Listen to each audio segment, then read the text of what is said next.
You know, I think it's time I took on Judge Andrew Napolitano, who I can see in a monitor. You can't see him yet, but I can. He doesn't believe that there's a conspiracy in the deep state to undermine the Trump presidency and exonerate Hillary Clinton.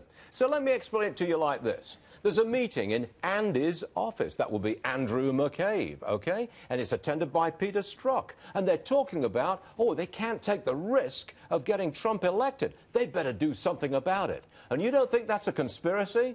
Speak for yourself.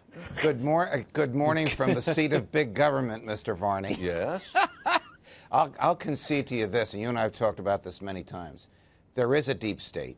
There is a part of the government that never changes and has its own self-willed movement and doesn't care which party's in the White House or which party's in Congress. And much of that part of the deep state hates and fears Donald Trump. There's no question about that. I don't know what these two characters are talking about. I don't know which Andy it was. It could have been Andy McCabe or Andy Weissman.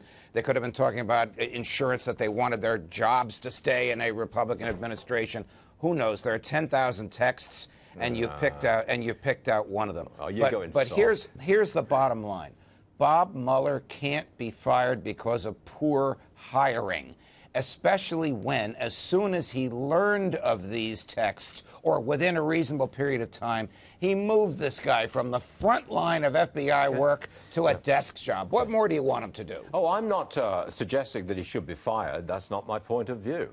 But I would like to know what Mr. Strzok is now doing, because he's still at the FBI. He's in charge of HR. Yes. Do you think by any chance he's purging some of the political backgrounds of some FBI agents, purging the documentation on some FBI people who may be subject to investigation later? You ever thought of that? That would be a criminal offense. I mean, it's certainly conceivable that an FBI agent would commit a felony, but extremely unlikely, and you count on one hand when it's happened in the modern era. You're getting soft on us, Judge, but I'm going to move on to another subject. This government shutdown. I'm not going to discuss whether or not it happens or not. I'm simply going to make the point. You'd love the government to shut down, wouldn't you? Yes, I would. Yeah. I would, because the essential services stay, meaning the courts are open, the Defense Department stays, public health and safety stays. Why should the government do things that are not essential? Maybe we will be happier with a cheaper, smaller government during the shutdown.